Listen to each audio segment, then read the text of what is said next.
नमस्कार. तर इंद्रायणी या मालिकेच्या आजच्या भागात आपण पाहणार आहोत की इंदू मंदिरातून बाहेर येते. तितक्यात तिचं लक्ष समोर जातं आणि समोरच एक नाग असतो. आता त्या नागाला बघून इंदू खूपच घाबरून जाते आणि थोडीशी पाठी होते. आता आजूबाजूला कोणीच नसतं. तर अचानक तिथे गोविंद महाराज येतात आणि ते इंदूकडे बघायला लागतात. आता इकडे इंदू खूपच घाबरलेली असते. तेव्हा गोविंद महाराज इंदूला म्हणतात की इंद्रायणी, घाबरू नकोस, तो तुला काहीही करणार नाही. तेव्हा इंदू म्हणते की महाराज, मला नागाची खूप भीती वाटते. तेव्हा गोविंद महाराज म्हणतात की इंद्रायणी, हा दिग्रजकरांच्या संपत्तीचा, या वाड्याचा रक्षक आहे. या वाड्यावर, या संपत्तीवर कुणाची वाईट नजर असेल किंवा यावर काही संकट येणार असेल तर हा तुला दिसणार आहे.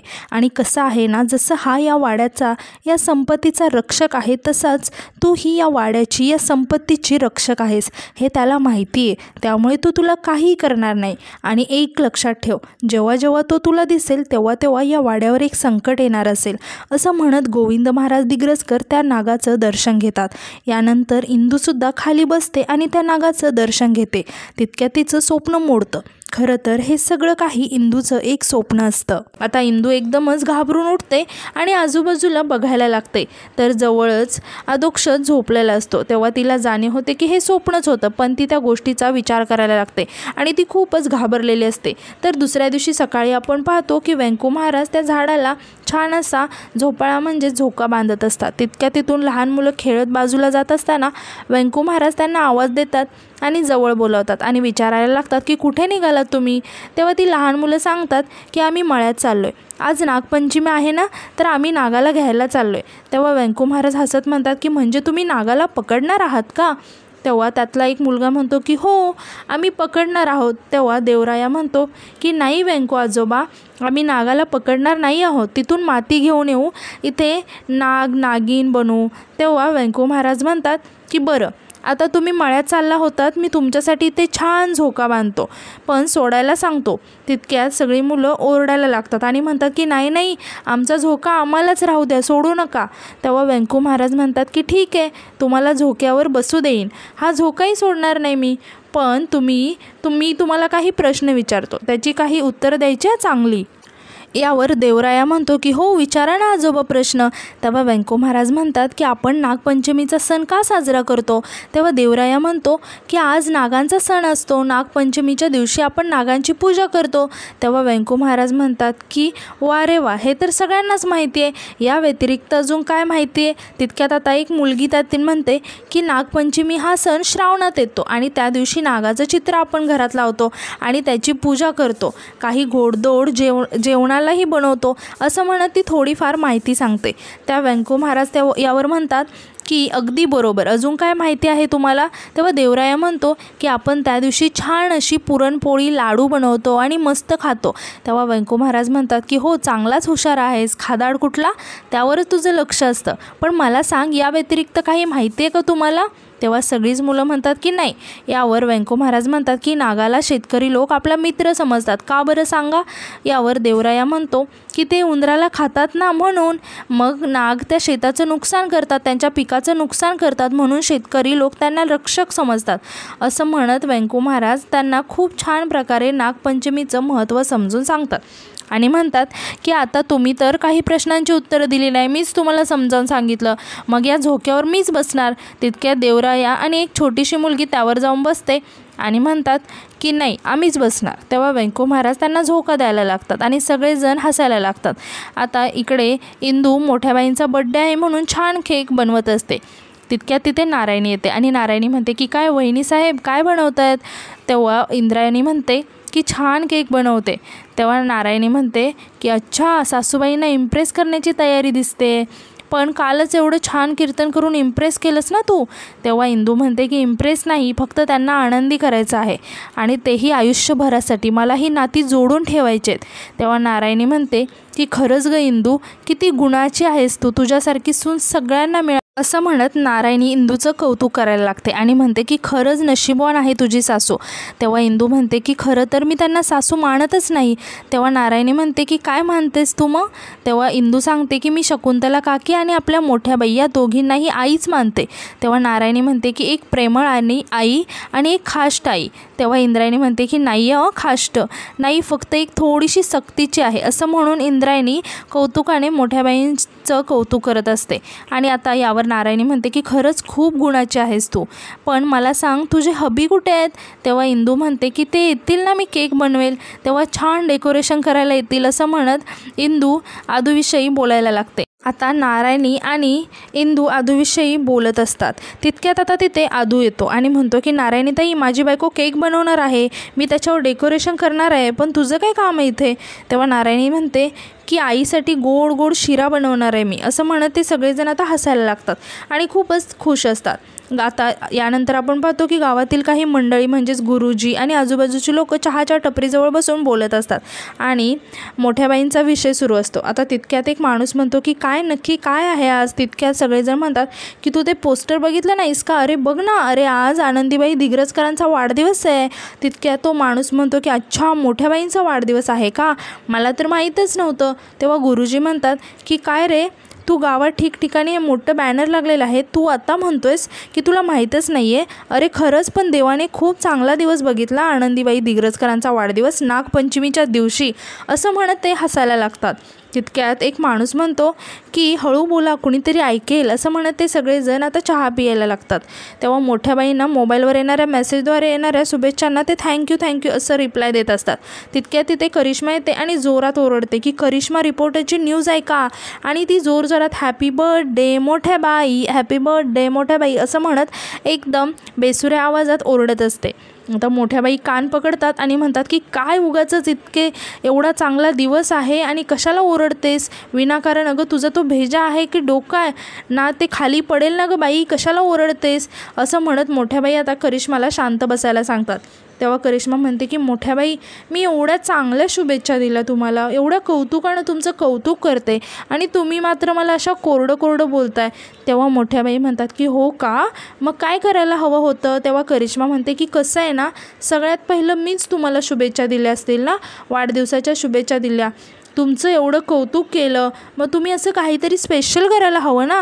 तेव्हा मोठ्या बाई म्हणतात की काय मी आता तुला गिफ्ट देऊ का?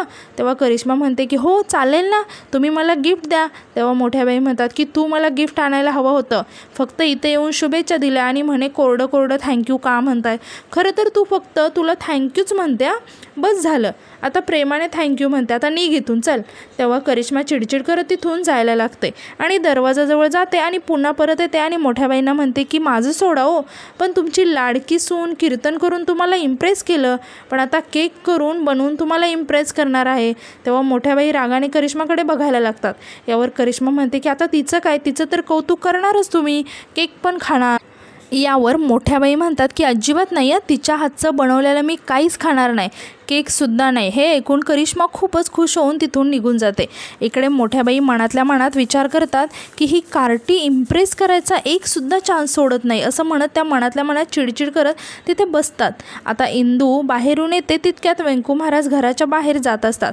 ते विचारतात की इंदू, अगं कुठे गेली होतीस इतक्या सकाळी? तेव्हा इंदू म्हणते की काही नाही, आपल्या शाळेसाठी वर्गणी जमा करायला गेली होती, पण तुम्ही कुठे निघालात सकाळी? तेव्हा वेंकू महाराज म्हणतात की अगं काही नाही, मी शेतात जाऊन येतो, आणि असंही आता बरेच दिवस झाले शेताकडे दुर्लक्ष झालं होतं. तेव्हा इंदू म्हणते की वेंकू महाराज, शकुंतला काकींना सोडून तुम्ही कशाला शेतात जाताय? तेव्हा वेंकू महाराज म्हणतात की आता शकुंतला बरी आहे आणि शेताकडेही दुर्लक्ष झाले. तेव्हा इंदू म्हणते की त्या जमिनीत कशाला कष्ट करतात तुम्ही, तिथे काही येणार नाही. तेव्हा वेंकू महाराज म्हणतात की तिथे कष्ट केलं तर आपलं शरीरही सुदृढ राहतं, आणि कसं आहे ना, अंतादादांची शेती आहे, माझ्या शरीरात जोपर्यंत प्राण आहे तोपर्यंत मी तिथे कचणार. तेव्हा इंदू म्हणते की ठीक आहे वेंकू महाराज. तेव्हा वेंकू महाराज म्हणतात की इंदू चल येतो, आणि ते तिथून जायला लागतात. तितक्यात वेंकू महाराज पुन्हा मागे वळून बघतात आणि इंदूला म्हणतात की इंदू, खरंच तू खूप छान कीर्तन केलंस, याआधीही मी तुझं कीर्तन ऐकलंय, पण त्या सगळ्यांमध्ये कालचं कीर्तन उत्कृष्ट होतं. असं म्हणत वेंकू महाराज इंदूचं कौतुक करायला लागतात. यानंतर इंदू व्यंकू महाराजांचं आभार मानते आणि म्हणते की महाराज, विठुरायाचा आणि तुमचा आशीर्वाद आणि तुमची शिकवण यामुळेच मी हे कीर्तन करू शकले. आता व्यंकू महाराज म्हणतात की कसं आहे ना, गुरुलाही शिष्याचा अभिमान वाटावा असा अद्भुत शिष्य जन्माला येणं खरंच खूप महत्त्वाचं आहे आणि ती शिष्य तू आहेस खरंच, असं म्हणत व्यंकू महाराज म्हणतात की निगोजकर महाराजांचाही फोन आला होता, ते तुझं खूप कौतुक करत होते. हे ऐकून इंदू खूप खुश होते आणि परत व्यंकू महाराजांचे आभार मानायला लागते आणि म्हणते की तुमचा आशीर्वाद कायम माझ्या पाठीशी असू द्या, मी असंच कीर्तन करेल. तेव्हा व्यंकू महाराज तिच्या डोक्यावर हात ठेवतात आणि म्हणतात की राम कृष्ण हरी आणि तिथून निघून जातात. आता व्यंकू महाराजांनी तिचं असं कौतुक केलेलं बघून इंदू खूपच खुश झालेली असते आणि म्हणते की चला इंद्रायणी मॅडम, आता मोठ्या बाईंचा वाढदिवस आहे, भरपूर कामं राहिले आहेत, असं म्हणत ती लगेचच तिथून निघते. इकडे मोठ्या बाई मोहितरावांचा फोन आलेला असतो आणि त्या खुश होऊन फोनवरती बोलत असतात आणि म्हणतात की आता का वय आहे का आपला बर्थडे सेलिब्रेट करायचं. तितक्यात आता तिथे प्रेमनाथ येतो. आता प्रेमनाथला बघून मोठ्या बाई फोन ठेवतात. आता प्रेमनाथ म्हणतो की आमच्या माननीय सन्माननीय सासूबाईंना वाढदिवसाच्या खूप खूप शुभेच्छा. खरंच देवाने किती चांगला दिवस निवडला आहे ना, नागपंचमी. आणि मोठ्याबाई तुमचा वाढदिवस म्हणजे 2 विषारी प्राण्यांचा, असं म्हणतानाच आता प्रेमनाथ मध्येच थांबतो आणि विषारी प्राणी म्हटल्यामुळे मोठ्याबाई रागाने प्रेमनाथकडे बघायला लागतात. यावर आता प्रेमनाथ म्हणतो की नाही, म्हणजे 2 अद्भुत प्राण्यांचा एकाच दिवशी वाढदिवस खरंच खूप चमत्कारिक आहे. हे असं म्हणत प्रेमनाथ म्हणतो की तुम्हाला शतशः नमन आणि त्रिवार वंदन, असं म्हणत त्यांचं खूपच कौतुक करायला लागतो. तेव्हा मोठ्याबाई म्हणतात की ठीक आहे असं म्हणतात की प्राणी म्हणजे मनुष्य प्राणी या अर्थाने म्हणाला मी तुम्हाला. त्यानंतर मोठ्याबाई प्रेमनाथला म्हणतात की आज तुम्ही खूप खुश दिसतायत आणि मोठ्याबाई म्हणतात की खुश असणारच, आता तो कुरकुंबे महाराज इथून गेला ना, त्याने हार पत्करली. त्यानंतर प्रेमनाथ म्हणतो की हे सगळं काही त्या पाठराखीणबाईच्या कीर्तनामुळे झालं. यावर मोठ्याबाई म्हणतात की ते काही असू दे, पण गादीचा वारस आता फक्त माझा अधोक्षज होणार आहे, त्या व्यतिरिक्त दुसरं कुणालाही चान्स नाही. शेवटी माझ्या मनात जे होतं तेच होणार आहे, असं म्हणत मोठ्याबाई मनोमन खुश असतात. तेव्हा आता प्रेमनाथ म्हणतो की आता गादीही तुमची आणि ती 15 लाखाची देणगीही तुमची. तेव्हा मोठ्याबाई खूप खुश होऊन प्रेमनाथकडे बघायला लागतात. आता मोठ्याबाई प्रेमनाथला म्हणतात की ना, आता पार्टी तर जोरातच व्हायला हवी. तेव्हा मोठ्याबाई म्हणतात की हो, तुम्हाला हवी ती पार्टी या, असं म्हणत खुश होत त्या पार्टीसाठी होकार देतात. आता प्रेमनाथही खूप खुश होतो आणि लगेचच तिथून बाहेर जायला लागतो. तितक्यात तिथे आदू, इंद्रायणी आणि नारायणी येते. तेव्हा सगळेजण मोठ्याबाईंचं बर्थडे सेलिब्रेट करण्यासाठी आलेले असतात.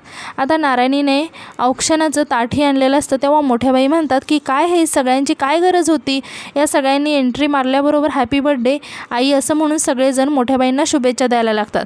आता नारायणी म्हणते की आई तुझं औक्षण केलंच पाहिजे ना गं, आता इंद्रायणी तुझी सून आहे, मला असं वाटतं की इंदू तुझं औक्षण कर. तितक्यात मोठ्याबाई म्हणतात की नारायणी मी तुला औक्षण करायला शिकवलं आहे ना. तेव्हा नारायणी आणि अधोक्षज जरा नाराज होतात. आता इंदू म्हणते की लेकीनेच आईचं औक्षण केलं तर चांगलं असतं, तुम्हीच करा औक्षण. तेव्हा नारायणी मोठ्याबाईंचं औक्षण करायला लागते आणि मोठ्याबाई हसत हे सगळं ॲक्सेप्ट करतात. इकडे इंदूच्या चेहऱ्यावरही आनंद असतो आणि ती आदूला मोठ्याबाई जे काही वागतात त्याकडे दुर्लक्ष करायला सांगते. आता यावर नारायणी त्यांना गोड शिरा खायला घालते. तेव्हा मोठ्याबाई खातात आणि म्हणतात की नारायणी हा शिरा तू बनवलायस ना. तेव्हा नारायणी म्हणते की हो, तू कसं ओळखलंस. तेव्हा मोठ्याबाई म्हणतात कसं आहे ना नारायणी, दिग्रसकरांचा साखरेचा कारखाना नाही आहे आणि असं पोतं भरून त्या शिऱ्यात साखर टाकायची नसते. तेव्हा नारायणी मोठ्याबाईंकडे बघू लागते आणि मोठ्याबाई हसायला लागतात आणि म्हणतात की खूप गोड झाला शिरा, असं म्हणत ते बोलत असतात. तितक्यात आता आदू आणि सगळेजण हसायला लागतात. यावर आता आदू केक समोर ठेवतो आणि म्हणतो की आई तुझ्यासाठी केक आणलाय. तेव्हा मोठ्याबाई म्हणतात की कोणी बनवलाय हा केक, या मुलीने बनवलाय ना. तेव्हा आदू म्हणतो की नाही, दुकानातून आणलाय, तालुक्याच्या गावावरून. तेव्हा मोठ्याबाई म्हणतात की खोटं बोलतोय आईशी. तेव्हा आदू म्हणतो की तुझा माझ्यावर विश्वास नाही आहे का, ठीक आहे मग मी हा केक घेऊन जातो, असं म्हणत आदू तिथून जायला लागतो. तेव्हा मोठ्याबाई म्हणतात की आदू मला तुझ्यावर विश्वास आहे, ठेवतो केक इथे, असं म्हणत मोठ्याबाई आता केक कापायला लागतात आणि सगळ्यांना म्हणतात की जे काही म्हणतात ना इंग्लिशमध्ये ते म्हणा. तेव्हा सगळेजण हॅपी बर्थडे टू यू मोठ्याबाई, हॅपी बर्थडे टू यू मोठ्याबाई असं म्हणून त्यांचं कौतुक करायला लागतात. आता मोठ्याबाई सगळ्यांनाच केक खायला घालतात, फक्त इंदूला त्या केक चारत नाहीत. हे सगळ्यांच्याच आता लक्षात येतं, पण सगळेच जण खूप नाराज होतात. पण मोठ्याबाईंना ते दिसत नाही. यावर आदू मोठ्याबाईंना केक खाऊ घालतो. तेव्हा मोठ्याबाई म्हणतात की अतिशय उत्कृष्ट केक झालेला आहे, रात्री पण हाच केक मागवायचा. तेव्हा लगेच प्रेमनाथ म्हणतो की हो. आता आदू म्हणतो की हाच केक 5 किलोचा केक रात्री आणायचा. तेव्हा आदू म्हणतो की हो चालेल. त्यावर आदू इंद्रायणीला केकचा एक छोटासा बाईट देतो आणि लगेचच इंदू तो केक हातात घेते आणि चेहऱ्यावर इंदूच्या स्माईल असते. आता इंदू आदूकडे बघायला लागते आणि तिथेच आजचा एपिसोड संपतो. तर उद्याच्या भागात आपण पाहणार आहोत की नारायणी ओरडत येते की घरात साप आहे. तेव्हा सगळेजण खूप घाबरून जातात. तेव्हा इंदू म्हणते की आता व्यंकू महाराजही शेतात गेले आहेत. घरात फक्त शकुंतला काकी एकट्याच आहेत. आता सगळेजण खूपच घाबरलेले असतात. तेव्हा इंदू विचार करते की हा तोच तर नाग नसेल ना जो मला स्वप्नात दिसला. असं म्हणत आता ती तो नाग पाहण्यासाठी घराच्या आतमध्ये जाते. तेव्हा तिला तिथे तो नाग दिसतो आणि तो नाग तिला स्वप्नात दिसणारा नाग तोच असतो आणि इंदू त्याच्याकडे खूप आश्चर्याने बघायला लागते. आणि आजचा एपिसोड इथेच संपला. आजचा एपिसोड तुम्हाला कसा वाटला हे कमेंटमध्ये नक्की सांगा आणि नवीन एपिसोडसाठी आपल्या चॅनलला सबस्क्राईब करायला विसरू नका. धन्यवाद.